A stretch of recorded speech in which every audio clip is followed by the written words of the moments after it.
You threw away 29 years for a man who doesn't love you. Now watch me erase you from my life. My name is Benjamin Walsh. I'm 58 years old. I left that note for my cheating wife in our empty house while I was already 400 miles away. Let me tell you how Catherine screwed up our marriage and how I made sure she lost everything. I was doing laundry on a Tuesday night. Catherine's jacket fell on the floor and a hotel key card slipped out. Room 314, Grandview Inn. She told me she went to see her college friend Sarah that weekend. Said she needed girl time. But that key card said different. Her scarf smelled like some expensive cologne too. Not mine. Been married to Catherine for 29 years. Met her in 1995 at Barnes & Noble. She was reading philosophy books. I was looking at business stuff. She was into art and dreams. I was into numbers and making money. I built everything for us. $450,000 house on Maple Street. Spent $25,000 turning the garage into an art studio for her. $8,000 every year on trips to Europe so she could paint in museums. I put my engineering business plans on hold so she could chase her art career. For 29 years, I thought that was what marriage was about.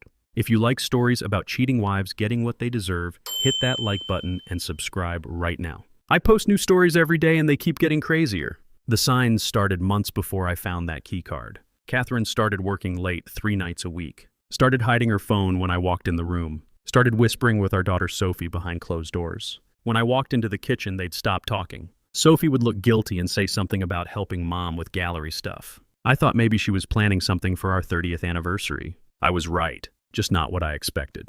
That key card changed everything. But I didn't say anything right away.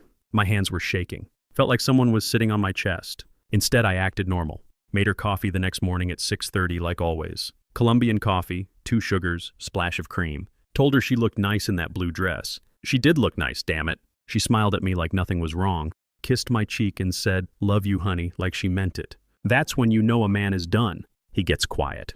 Real quiet. Like before a storm hits. I called my buddy Derek, who works at the Grandview Inn. We've known each other since high school. Play poker every Thursday for 15 years. "Hey, Derek," I said, keeping my voice normal. Weird question. My sister thinks she left earrings in room 314. Was Catherine Walsh registered there last weekend? Long pause. I could hear him typing. Saturday night to Sunday morning. 2 people checked in, 2 people checked out. My stomach dropped. 2 people? Male and female. Checked in 8:47 p.m. Saturday. Checked out 11:23 a.m. Sunday. I hung up. Sat there for 10 minutes staring at nothing. I didn't go home that night. Sat in my Honda Civic for 4 hours in the Denny's parking lot on Route 9. Engine off. Windows down. Just sitting there thinking about every kiss that meant nothing. Every "I love you" that was bullshit. Every time she came home happy and said she was inspired by her art friends. And the worst part, Sophie knew.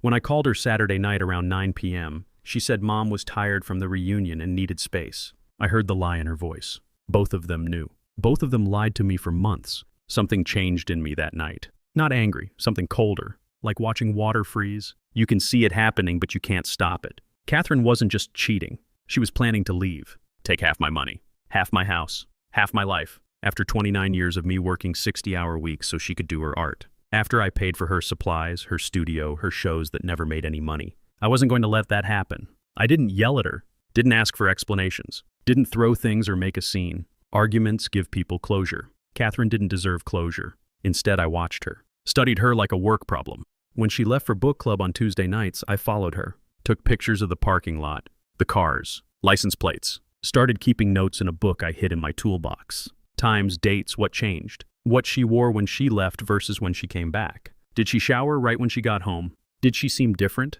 Happier? Guilty?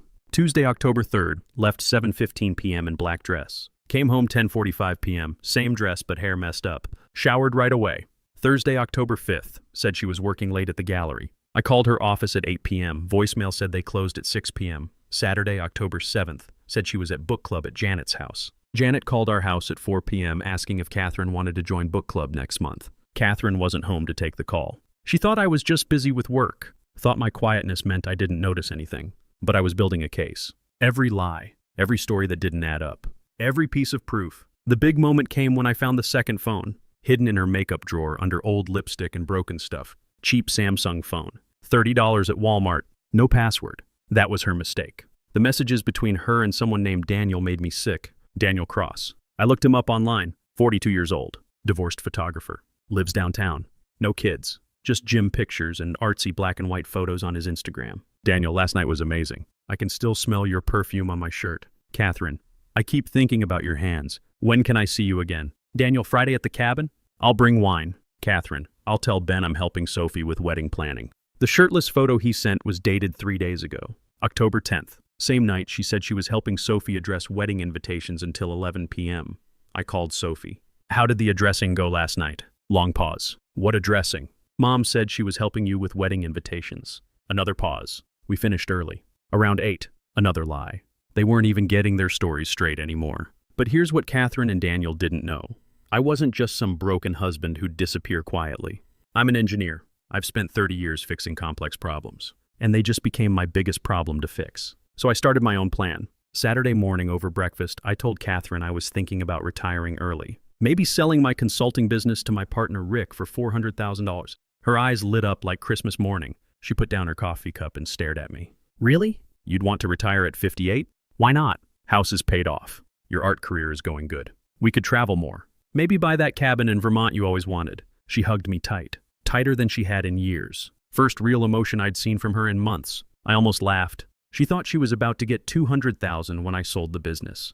Plus half the house value, another $225,000. Plus half my 401k, $90,000. Plus alimony for life since she hadn't worked a real job in 15 years. She had it all figured out. Probably already spent the money in her head. Not happening. Monday morning I called my lawyer, Mark Stevens. We went to college together. Told him everything. Showed him the photos from Derek, the messages from the phone, the lies about where she was. With this proof, Mark said, she gets nothing. Cheating cancels any claim to alimony in this state. Property gets tricky, but since the house and business are in your name and you can prove she was planning to leave, she'll walk away with basically nothing. That made me smile for the first time in weeks. I took Sophie to lunch at Applebee's on Wednesday. Ordered the same thing we always got when she was a kid. Chicken tenders for her, burger for me. Watched her face when I brought up her mom. Mom seems happy lately, I said, eating a fry. Yeah, she said, not looking up from her phone. She's been working on new art projects. Funny. I thought she finished her landscape series 3 months ago. What's the new project? Sophie went white. Put her phone down. Started tearing her napkin into little pieces. Experimental stuff. Photography, maybe. Photography? Since when does Mom do photography? I leaned forward. Made my voice quieter. You're lying to me, Sophie. Silence. Her hands stopped moving. Then barely loud enough to hear, Dad, how long have you known? 2 weeks. Did you help them plan their meetings? I didn't help them meet. I swear. When she asked me to cover for her, I did. She said she felt invisible in her marriage. Like you didn't see her anymore. Like you were just roommates. That hurt worse than the cheating. My own daughter, the kid I taught to ride a bike. Took to soccer practice 200 times. Paid $40,000 for her college at State. Walked her down the aisle at her wedding 6 months ago. And she helped destroy our family. I built everything for you too, I said. This house, so you could have your own room and bathroom. Your college money, so you wouldn't have student loans. Mom's art studio, so she could follow her dreams. This is what I get. I'm sorry, Dad. I really am. No, you're not. You're sorry you got caught in the middle. You're sorry it's awkward now. But you're not sorry for lying to me for months. I threw 25 on the table and stood up. Don't come to the house for a while. I need space to figure things out. Dad, please go home to your husband, Sophie. Try being the kind of wife you watched your mother become. See how that works out for you. But I wasn't done building my case. Not even close. Back home, I got to work. Real work. Met with Mark again. Gave him copies of everything. Hotel records Derek got for me. Screenshots of the text messages. Photos of Catherine and Daniel I'd started taking with a telephoto lens. I took $50,000 out of stocks Catherine didn't know about. Old investments from before we were married. Moved the money to a new account at a different bank. Changed our joint checking account so both of us had to sign for any withdrawal over $500. Updated the house deed to include a part about cheating, canceling property rights. But I wasn't done. Mark recommended a private investigator, Robert Sterling, 25 years experience. Former cop. Cost me $200 a day plus expenses. I need everything, I told him. Photos, video, financial records, background check. Everything. Sterling was worth every penny. Within a week, he had Daniel's whole life mapped out. Divorced 2 years ago. Ex-wife filed a restraining order after he threatened her. $15,000 behind on taxes. $8,000 are credit card debt. History with married women. At least 3 others in the past 18 months. All ended badly. He didn't love Catherine. She was just convenient. A lonely housewife with money and low self-esteem. Thursday, Sterling handed me a manila envelope.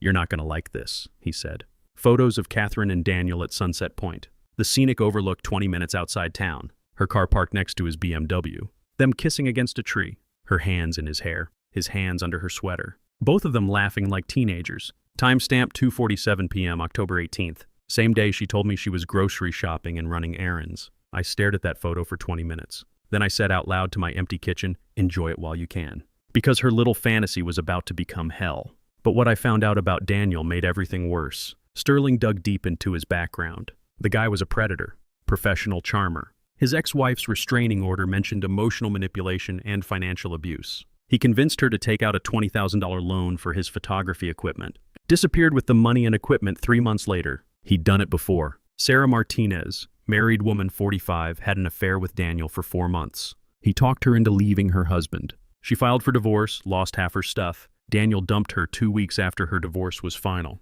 Jennifer Walsh, no relation, just same last name. Married 20 years, 2 kids. Daniel seduced her at a photography workshop. She left her family for him. He strung her along for 6 months, then disappeared when she ran out of money to spend on him. Catherine was just the latest victim. She fell for it like the stupid teenager. But this wasn't high school.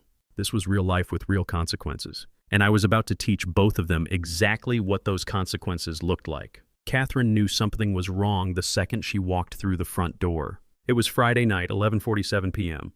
Same time she always came home from her gallery committee meetings.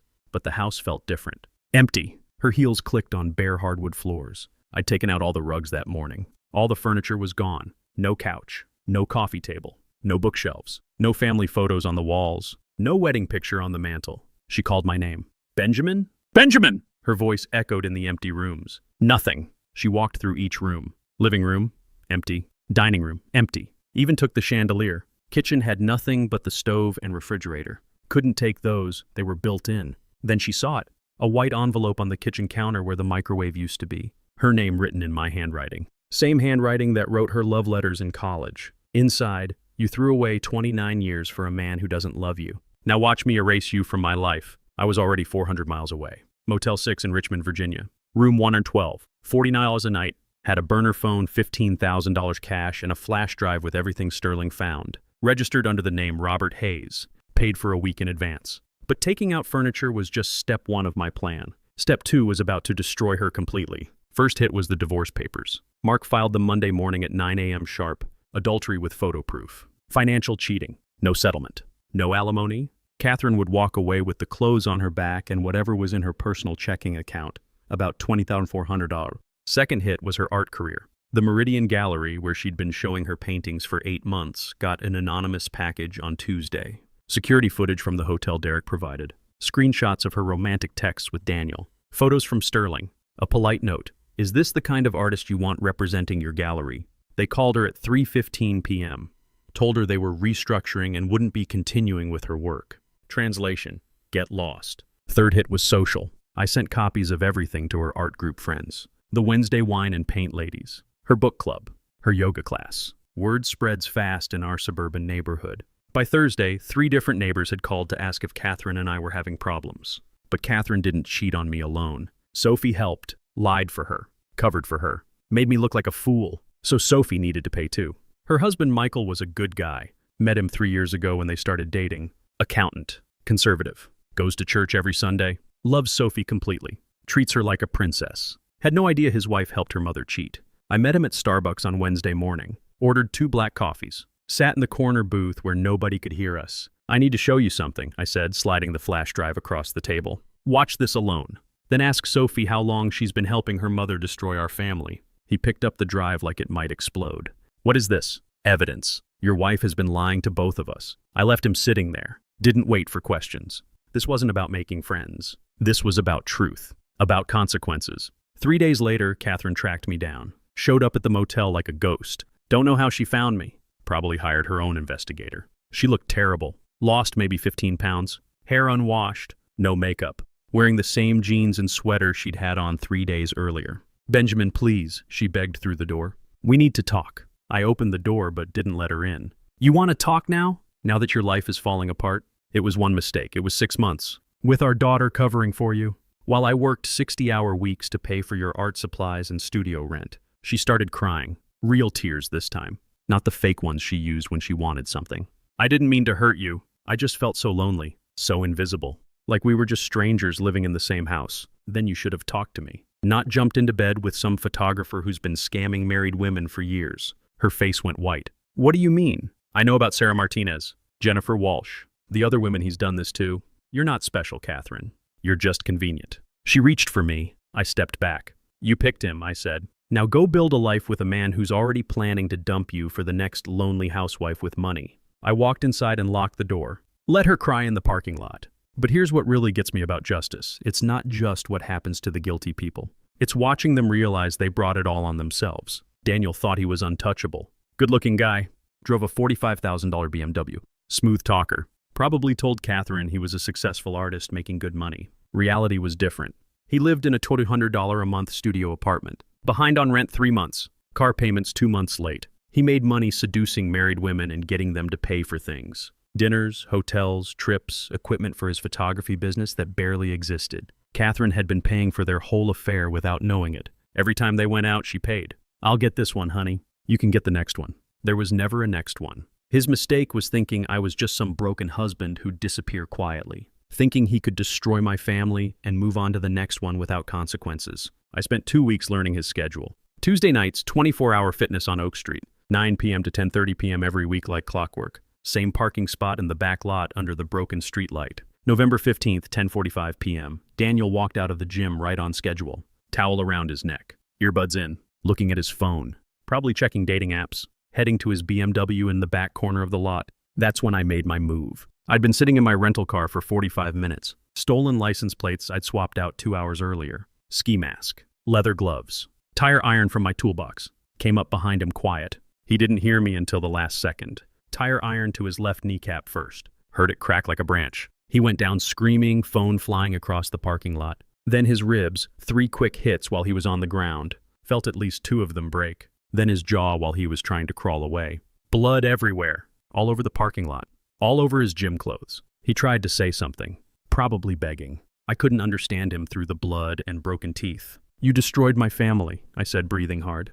Thought I'd just disappear. Thought there wouldn't be consequences. This is what happens when you touch what's not yours. One more hit to his shoulder for good measure. Heard that crack too. Then I was gone. Threw the tire iron in a dumpster 5 miles away. Drove the rental car to long-term parking at the airport. Took a cab back to my real car. Was home watching TV by midnight. Left his phone buzzing with Catherine's name on the screen. Let her figure out what happened when the ambulance calls came. Daniel's attack made the local news for 3 days. Local photographer brutally assaulted outside gym. Police had no suspects. No witnesses. Security cameras in that part of the lot had been broken for 6 months. His injuries were worse than I'd planned. Shattered kneecap needed 2 surgeries. 3 broken ribs. Broken jaw wired shut for 10 weeks. Dislocated shoulder. Plastic surgery on his face couldn't fix everything. He'd always have a scar across his left cheek. Always walk with a limp. He stopped taking photos. Stopped going to jazz clubs. Moved back in with his parents in Ohio 3 months later. Over the next 6 months, I watched Catherine's world fall apart in slow motion. Lost the gallery showing. Lost her art group friends. Lost her book club when the other women decided she was too much drama. Sophie's marriage ended when Michael confronted her with the truth about helping her mother cheat. He filed for divorce 2 weeks before their first anniversary. She lost the $12,000 they'd spent on the wedding. Catherine tried to find Daniel after the attack. Called his phone for weeks. Went to his apartment building. The landlord told her he'd moved out in the middle of the night. Left no forwarding address. She moved into a studio apartment near the railroad tracks. $600 a month. Tried to keep painting but couldn't sell anything. Her inspiration was gone. Started working part-time at a craft store for $11 an hour. First real job she'd had in 15 years. She called me every month for the first year. Left voicemails that started angry and became desperate. Sent emails I never opened. Tried to send letters to my motel. I'd already moved on.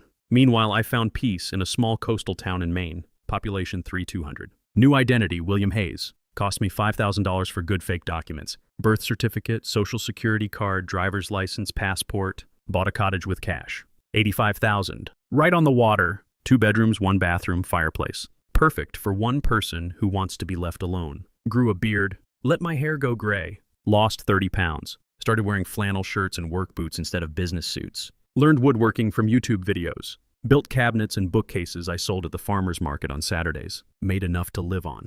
$400, $500 a week. Sometimes I'd sit by the ocean with a beer and try to remember what Catherine's laugh used to sound like. Before it was fake. Before it was for someone else. 3 years after I disappeared, someone knocked on my door on a Tuesday evening in October. Same month I'd found the hotel keycard. I knew who it was before I opened it. Catherine. Older now. 50 years old, but looked 60. Thinner than I'd ever seen her. Gray hair she wasn't bothering to dye anymore. Cheap clothes from Walmart instead of the boutique stuff she used to buy. I found you, she whispered. You weren't supposed to, I said, not opening the screen door. I know. I hired someone. Cost me $2,000 I didn't have. But I had to see you one last time. We stood there quiet, waves crashing on the rocks behind her, seagulls calling overhead. I lost everything, she said. I know you don't care anymore, but I did. My career, my friends. Sophie barely talks to me. Michael divorced her after you showed him what I did. Daniel disappeared after someone attacked him. He's not the same person. Brain injury from the beating. Can barely speak. I leaned against the door frame. Didn't invite her in. You came 800 miles to tell me you're broken? I already knew that 3 years ago. No, she said, wiping her eyes with a tissue. I came to say I'm sorry. Not because I think it fixes anything, because I needed you to know it wasn't about him. It was about me feeling invisible in my own life. Like I didn't matter. I nodded slowly. Then you should have talked to me, gone to counseling, figured out how to fix our marriage, not destroyed it. She looked down at her feet. I know that now. Long quiet, wind blowing through the pine trees. Somewhere a dog was barking. Do you ever miss us? I asked. Miss what we had before you threw it away? Her voice broke completely. Every single day. Every hour. I dream about you. About our house. About Sunday mornings when we'd read the paper in bed. About how you used to bring me coffee in the studio when I was painting. Good, I said. Then you understand what you destroyed. Do you? Do you miss it too? I looked at her for a long time. This woman I'd loved for 29 years. Built a life with. Planned to grow old with. I miss who you used to be, I said finally. Before you became someone who could lie to my face for 6 months. More quiet. Sophie had a baby, she said. She's beautiful. Red hair like mine used to be. She asks about her grandfather sometimes. That hit me harder than I expected. Don't. I'm not asking you to come back. I know that's impossible. I just thought you should know. I felt something crack inside my chest. You don't get to use my granddaughter to manipulate me. You lost that right. She nodded, started crying harder. I know. I'm sorry. I'm sorry for all of it. Then I asked the question I'd been wondering about for 3 years. Was it worth it? Was 6 months with him worth destroying 29 years with me? She looked up at me with red, swollen eyes. God, no. It was the biggest mistake of my life. I knew it after the first month, but I was in too deep. Too many lies. I didn't know how to stop. You could have stopped any time. You could have told me the truth. I was scared you'd leave me. So instead you made sure I'd leave you. She nodded, sobbing now. I'm so stupid. I'm so fucking stupid. I'd never heard her curse before. In 29 years of marriage. Yes, I said. You are. I stepped back inside and started to close the door. Benjamin, wait. I stopped. Do you think, someday, could you ever forgive me? I looked at her one last time. This stranger wearing my wife's face. No, I said. Some things can't be forgiven. Some things can't be fixed. Then I closed the door and locked it. I watched through this window as she stood on my porch for 10 more minutes. Then walked to her car, a 15-year-old Honda with rust on the door panels. Drove away slowly, like she was hoping I'd change my mind and run after her. I didn't. That was 2 years ago. The calls stopped after that. The emails stopped. No more attempts to find me. But Sophie did send one last thing. A photo in the mail with no return address. A little girl with copper-colored curls sitting on a tire swing. Big green eyes like mine. Holding a wooden toy horse I probably would have made for her if things were different. On the back, someone had written Emma, age 4 in Sophie's handwriting. I stared at that photo for an hour, then put it in my desk drawer. Not because I was ready to forgive. Not because I wanted contact. But because that little girl didn't do anything wrong. She was innocent in all this. Maybe someday when she's older, I'll reach out. Send her a birthday card. A Christmas present. Maybe not. But I know this much. I'm not the man who got cheated on anymore. I'm not the man who spent 29 years building something just to watch it get destroyed. I'm the man who survived it. Who got his revenge. Who found peace in the quiet. And some nights when the waves are loud and the stars are bright over the Maine coast, I sit on my porch with a beer and think about how different things could have been. If she'd just talked to me instead of sleeping with a photographer. If she'd gone to counseling instead of lying for 6 months. If she'd remembered that actions have consequences. But mostly I don't think about it anymore. Mostly I just listen to the waves and work on my furniture and live the quiet life I built from the ashes of my old one. Some people get second chances. Some people get forgiveness. Catherine Walsh isn't one of them. If you enjoyed this story about cheating and consequences, like this video and leave a comment telling me what you think. If you haven't subscribed yet, hit that subscribe button and the notification bell to get alerts about new stories like this one. Thanks for listening, and I'll see you in the next one. They say just forget. Move on like it's easy. But forgetting you feels like remembering someone I've never seen. I've been trying to erase you from the places in my mind, but the harder that I fight it, the more you're hard to leave behind. Every memory keeps slipping through the cracks I try to close, like a face I should remember, but somehow never know. Forgetting you feels impossible, like chasing something I can't hold, like trying to remember someone that I've never even known. I keep reaching through the silence for a past I can't undo, 'cause letting go of what we had feels like losing something true. Every moment turns to fragments, every thought just fades to blue, like I'm searching for a feeling that still only leads to you. Forgetting you feels impossible, like chasing something I can't hold, like trying to remember someone that I've never even known. I keep reaching through the silence for a past I can't undo, 'cause letting go of what we had feels like losing something true.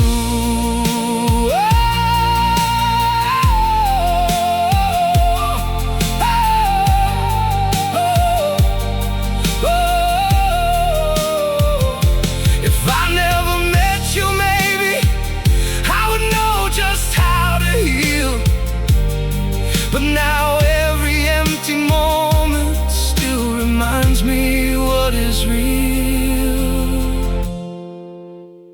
Forgetting you feels impossible, like chasing something I can't hold, like trying to remember someone that I've never even known. I keep reaching through the silence for a past I can't undo, 'cause letting go of what we had feels like losing something true.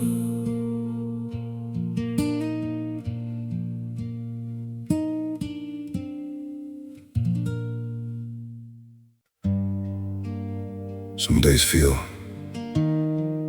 off,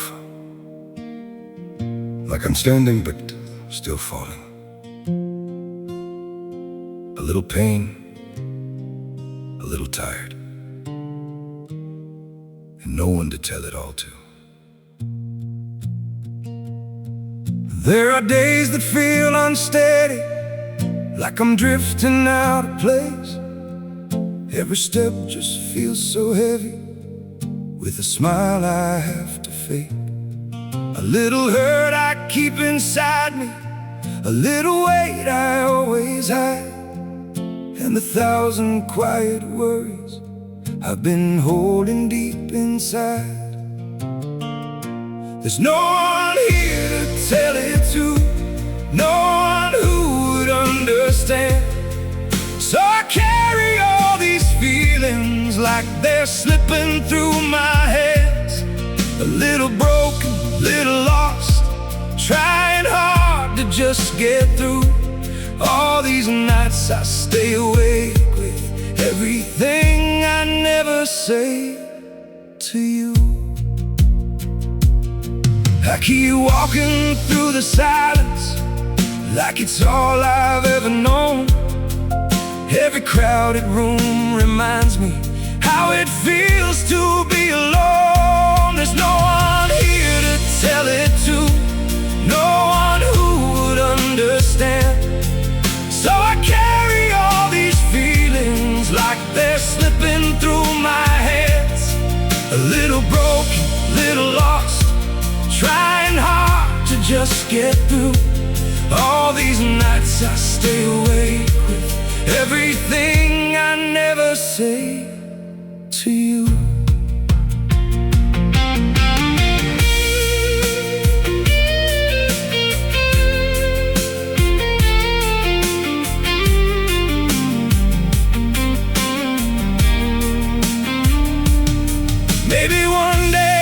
be stronger. Maybe I'll learn how to speak. But for now I keep it buried in the parts of me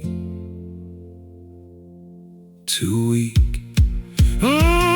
There's no one here to tell it to, no one who would understand. So I carry all these feelings like they're slipping through my hands. A little broken, little lost, trying hard to just get through. All these nights I stay awake with everything I never say to you.